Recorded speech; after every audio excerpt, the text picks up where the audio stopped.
me just look at this. So this is on the second section, companies and markets. Rating downgrade shakes trade credit insurers. Okay, this is the kind of article that probably you never before would have thought, this is just totally fabulous. Okay, and you can understand why this is important now. This is why I'm showing you you've made progress in only 10 lectures or 12 lectures we've had here.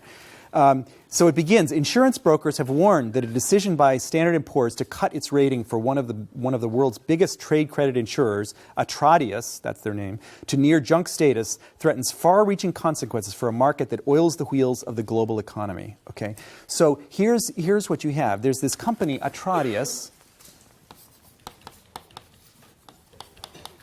and what they do is they insure trade credit. So when companies, remember bills of exchange we talked about? And I talked about acceptances, where a bank says if they don't pay, I'll pay.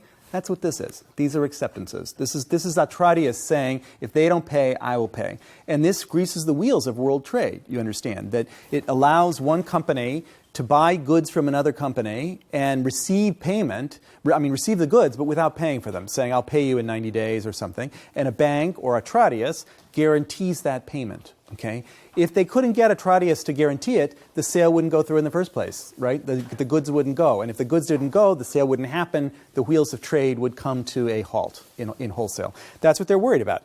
Atradius has a share of almost a third of the global credit insurance market, writing more than $1 billion worth of premiums a year. $1 billion worth of premiums. That's not the amount of trade they're guaranteeing. Okay, that's the premiums on that amount of trade. Okay, so that if it's a tiny percentage of the amount, imagine this being multiplied by 100 or 1,000 or something like that. Is the amount of trade that would come to a halt if Atradius was not able to. A third of it.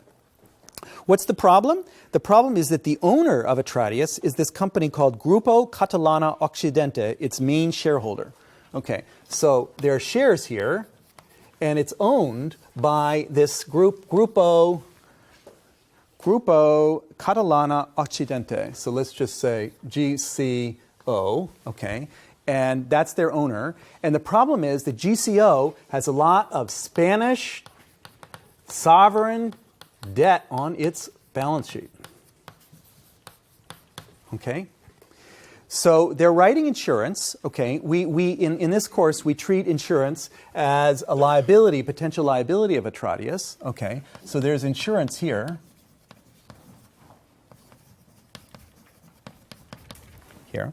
And if Atradius has to pay out on that insurance, okay, and it has some assets here, some securities of some kind, probably short-term money market, something or other. The article doesn't talk about that. The point is that when it has to pay out on its insurance contracts, it has some assets here that it can liquidate in order to pay out. Okay, but ultimately, it's the deep pockets behind Atradius is GCO. Okay, because they're the owner. So if Atradius has too many claims, okay, and it goes bankrupt or something, it's a claim on GCO. So the question is GCO creditworthy? They've got all this stuff here, okay, and they have an equity tranche here, and the question is this stuff may not be worth very much. And if this is not worth very much, then these insurance contracts aren't worth very much. And so they're downgrading Atradius to BBB, just 2 notches above junk, and the lowest rating it's given to any of the big 3 trade credit insurers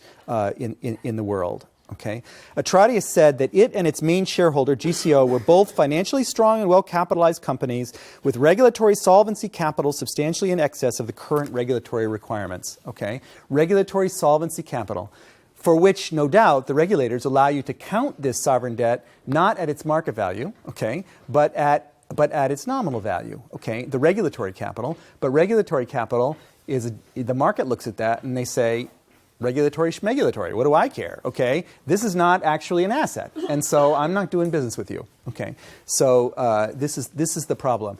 If you went through the financial crisis of 2007, you will remember that one of the most important ways in which the crisis of banks got transmitted to the real economy was through a freeze-up in trade credit.